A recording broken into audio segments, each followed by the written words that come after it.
Sounds like a change in the pace of the music. Yeah, Christmas. We said earlier. Christmas? I thought they were in Christmas song. My Christmas lights are up. I don't know how that happened. I had nothing to do with that. I came home from the game and my Christmas lights were on. I don't know how that Just happened. skip over Thanksgiving. I don't make those decisions, I guess. So no candy corn, no Christmas lights before Thanksgiving. Yeah, I didn't get any candy. It wasn't a great Halloween. It wasn't a great Halloween for me.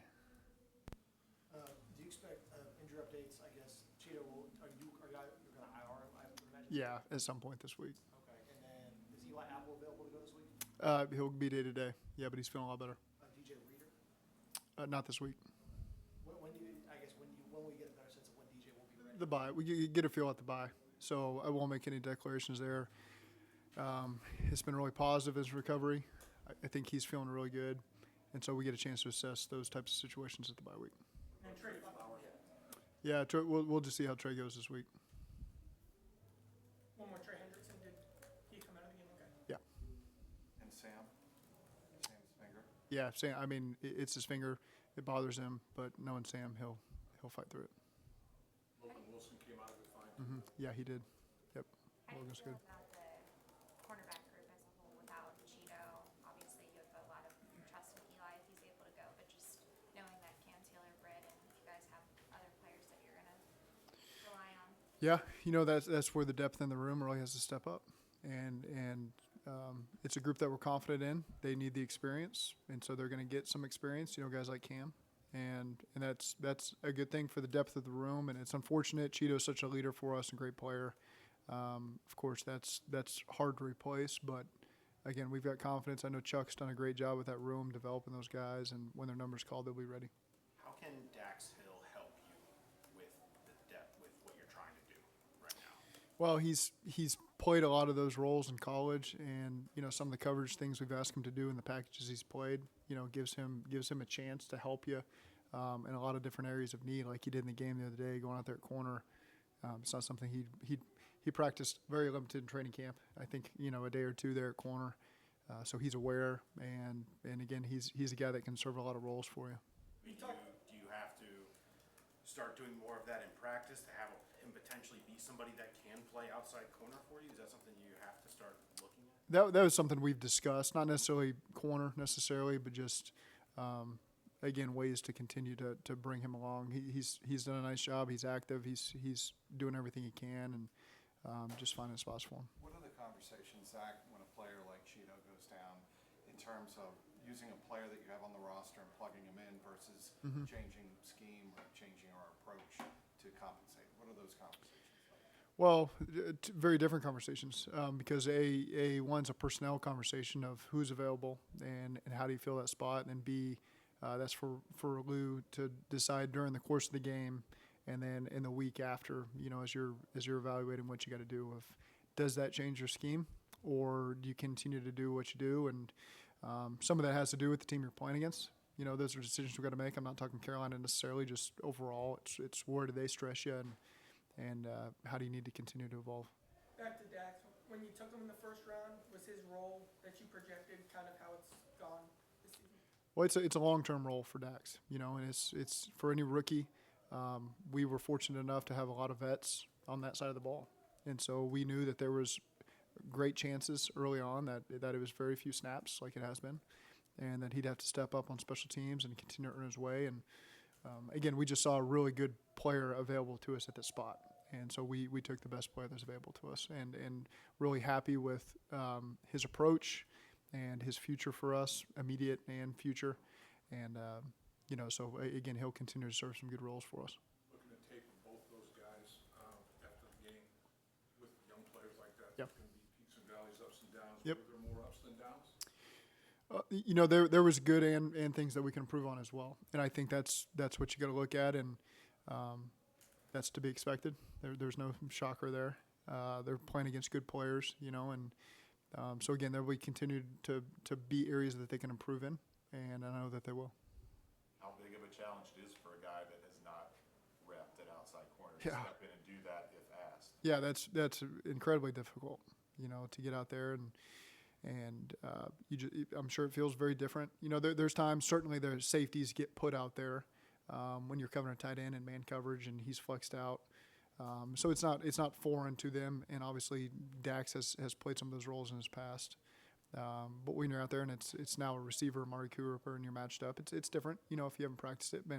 And appreciate the way that he fought and went in there and did everything he could for us. Zach, what was the kind of conversations like internally amongst the front office ahead of the trade deadline, and kind of what led to y'all not making any moves there? Duke always has a thorough process of evaluating any potential needs we could have, and ultimately we stood pat. Zach, is there any updated timeline on Jamar Chase at all, or any more clarity? No updated timeline. No, didn't put him on IR, which should tell you what we're hopeful of and what our thinking was. What? I'm sure you had a nice timeline and pipeline in Nebraska on Taylor Britt. What has he been? What you thought from a just maybe even from a from a personality standpoint? Yeah. How he approached it. Yeah, you know, he's a guy when he's out there on the grass, he's super competitive, really locked in, dialed in. Practice is important to him. Competing is important to him, and that's right in line with the information that we had. What's your outlook on the Carolina Panthers surprise the Bucks and I guess Yeah. a lot of people with Yep. how they turned around after they let their coach go? No question, it's a good team. It's a good team, and starting with their defense, they're really equipped with talent across the board. They do a good job with their scheme, and that's maybe evolved a little bit the last 3 weeks, but really good. You know, really made it hard on the Rams, made it really hard on Tampa, and then this last week against Atlanta made some big plays, but it was a hard-fought game for them. So, and then you look at the offense side of the ball for them. You know, they've got weapons there. Their quarterback's playing well. They got a lot of confidence in them, and so it's a team that. I don't really care what their record is. We just watch the tape and we see the issues that they pose and the talent that they have and the coaches they have on staff that are really doing a nice job putting them in a position to be successful. And they've had some games that haven't gone their way, but and not for 1 second do we look at that record and think that's the type of team this is. This is a really good team that is going to fight you and has a lot of good playmakers on this team. What did you think of PJ Walker's throw at the end of that game? You know, that's one you can tell felt really good when that came off his hand.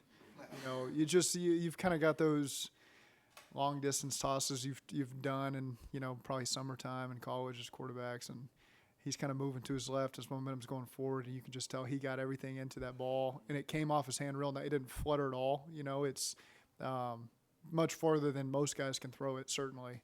But I'm sure in his head that thing came right off his fingertips, and he thought, "Yep, I got that one." And it's really to a guy where everyone kind of fell asleep back there because the ball was probably initially supposed to go the sail route, and he just kind of felt like they had an edge over the top on the linebacker in the corner, and I think it even surprised the receiver there for a second. If you watch him, he kind of rolls up and then bursts and makes a great catch, and what a spectacular play. So credit to him for buying time. They gave him time. He bought time. And then just heads up to be available down the field and finish the play was really impressive. How would you evaluate the offensive line as a whole through 8 weeks? I think they're doing a great job. What do you like about what they've done so far? Overall, Yeah, the communication, the protection, the camaraderie. Really pleased with that group. How would you evaluate Joe Mixon in all phases as a runner, a receiver, and in pass pro, and would you consider spreading snaps around to others? We do. I mean, Samaji's got, I think 17 catches this year. Mixon's got over 30. Has been really productive in the pass game, which even when we're not giving a lot of carries, that's an extension of the run game. Burrow does a great job spitting the ball out to Joe quickly so he can get downhill, and he does a really good job punishing people on contact, getting us what we need to stay efficient on normal downs. And so been really pleased with that part of things. How about in pass pro? I think in pass pro, those backs, they got to do a good job on the linebackers as they blitz inside there, and there's always things that we can improve on, but I think those guys really pay attention to the details and do everything we're asking them to do. Chris Evans had that nice catch on third down early in the first drive, as a matter of fact. How hard does it remain to get him reps with all the other offensive weapons? You do. He's in there, and the opportunities aren't always there for him. He got man coverage on that one, matched up on a linebacker outside, and so we threw the go route to him. And so there's plenty of other times where we call similar types of plays, and depending on the look is where the ball is going to go. So maybe they've gone to other guys for different looks on successful plays, and he's still been out there looking for that opportunity. So Joe does a good job of, again, finding the matchup and doing his best to exploit that. After the game, you talked about for the offense that stretch from the second to third quarter Yeah. was kind of being the key. When you went back and watched, is that on the film, did that kind of confirm what you saw, or any other thing offensively kind of jump out at you? Yeah, I think our defense did a great job in the first half. Okay, and offensively, 5 drives, 3 of them there was really scoring opportunities for us, and we came away with no points. And so, in that style of game, you needed to come away with points. Likely on all 3 of those drives would have been great, which gives you anywhere from 13 to 17 points probably, and then maybe you've got control of the game a little better.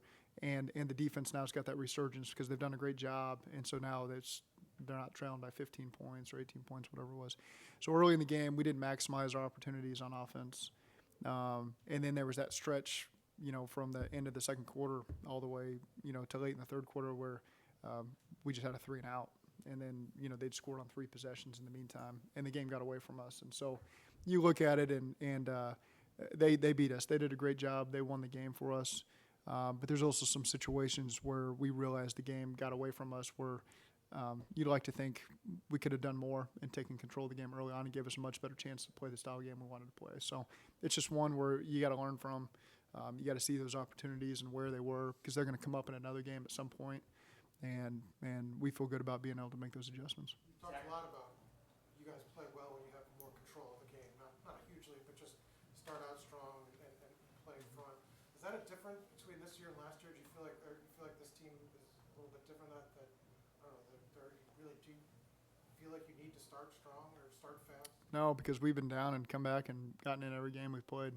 So I don't feel like that's any different than last year. I think that's every team in the league plays better when they have a lead. And, so just unfortunately we didn't get the points early enough like we have lately to give us better control. And against that style of team, they're great at running the football, and then once they get rolling, which they did eventually, the play action's off of that. And so when you're down 2-3 scores against that style of team, that becomes really difficult, and that's the situation we found ourselves in. Zach, Ted Karras told us that he needs to lead with his demeanor this week to kind of set the tone, and Ted is obviously, but how much does this game need to be a tone-setting kind of game going into the bye before the second half of the season? We're just looking for a win. It's important in this league just to take it week to week. It's Ted sets the tone with his energy every week during the game. That's something specifically I talked to him about after the game, because I appreciated his energy even when things were tough in the fourth quarter and it looked pretty bleak. He still had his positive, let's take it one drive at a time. Let's go get this onside kick and let's score and let's get ourselves back in it. And so he's Mr. Positive. You need that. So that's something we lean on him for, certainly. Joe Burrow said that he's learned to ride the NFL wave. Certainly, you know it. Yeah. But are there guys in the team, younger guys, that need to be reminded, like Joe had said earlier, take a deep breath, relax, like settle in here? I think our guys understand that. And that's a big part of just tuning it out week to week. You're Super Bowl contender to you're going to have the first pick in the draft. That's the wave that seems like every team's riding right now. And our guys do an excellent job of understanding, because they've been through these seasons before. Last year we were in a very similar position, lost 2 games going into the bye, had no momentum, and then resurged there at the end. And obviously that's not what we're staring down this year. We want to get this win this week against Carolina. But it's going to take everything we got, because, again, I've just watching the tape of these guys. I got a lot of respect for what they're doing right now and the way that these guys are playing and the talent that they have. Again, this is a team I've had much interaction with over the last 10 years. And so these Atlantas and these teams like this that you're really studying up on and learning more about their players, you end up walking away with a lot of respect for a lot of the talent on this team and names you've heard but never really studied that much. And they've got a lot of talented guys. What would you like to, was there, from a staff perspective, is there something that you would like to see more from Chris Evans in order to feel better about putting him on the field more? He serves a role for us, on special teams and in some of the things that he does on offense. When you look around, and this was the busiest deadline day in history, Mm-hmm. after a couple of weeks of it, do you have any theories onto why this has become so active this this time? No, I don't, because it lulled you to sleep. The last couple of years lulled you to sleep. That there's always the conversations, and nothing ever happens. Aside from 2 or 3 moves maybe. This year there was a lot. And again, nothing directly impacts us with our team or the Panthers. So you move on and you get ready for your game and you move on, and you're aware. You've seen some of the transactions that happen around the league, but I don't have any theories because I just focus on our roster and getting ready for this game, and they didn't have any personnel moves that changed them, so nothing directly impacted us. So it's just kind of you see the transaction and you move on. As a coach, is there a thing where, okay, guys in the locker room maybe say, okay, my team didn't make a move. Did you have to address that? Like, no. Is there a message No. that is sent with that? I think our team feels very comfortable with the type of team that we have. And, again, they do such a great job of just taking it week to week. And you could feel it even in the locker room. It was disappointing after that game. Disappointing because we went in there intending to win. Thought we'd play well. We didn't. But you could just feel the understanding of the team where, okay, we got to quickly reset and put that one behind us. That was one of those games that, we couldn't get things going our way. And you got to put it behind us. It's not indicative of who we're going to be the rest of the season. And go get a chance to grab some momentum here at the end of this week. You're not much of a sample size, but I mean, obviously not having McCaffrey is a big loss to any offense. But how much has their offense kind of changed schematically in the couple of weeks since they haven't had him? You play teams every week that have an injury to a key player, and so really that's all it is to us. He appears on the tape, and then he doesn't appear on the tape, and so it's just an injury in our minds as we play this week. And they've got other, Foreman's filled in well. They have Juba Hubbard's done a nice job and things they've asked him to do. So they still have guys and personnel that they can utilize, and I think I know coaches on their staff. They're really good football coaches, and so they're doing a good job utilizing the personnel the right way. Zach, just overall thoughts on the death of Adam Zimmer and kind of what was the interaction that y'all had with him and kind of what is this Yeah. a little bit about that? Adam's a great guy. He was a great guy. Really enjoyed getting to know him the last couple months. I think everybody in the building that was around him really thought a lot of him as a person, his personality. It's you focus on the person. He was also doing a great job. So I had a lot of respect for how he approached the profession and the job he was doing there. And it's heartbreaking news to get when someone had kind of come into your life like he had all of us, and he became a friend to all of us. To get the news is awful, and then you feel awful for his dad and his 2 sisters, and so certainly our prayers are with them. And it's just it really it's heartbreaking for those who knew him, those around the profession that knew him. I know a lot of guys on a lot of staffs that worked with him or knew him and were impacted certainly. So it's terrible news.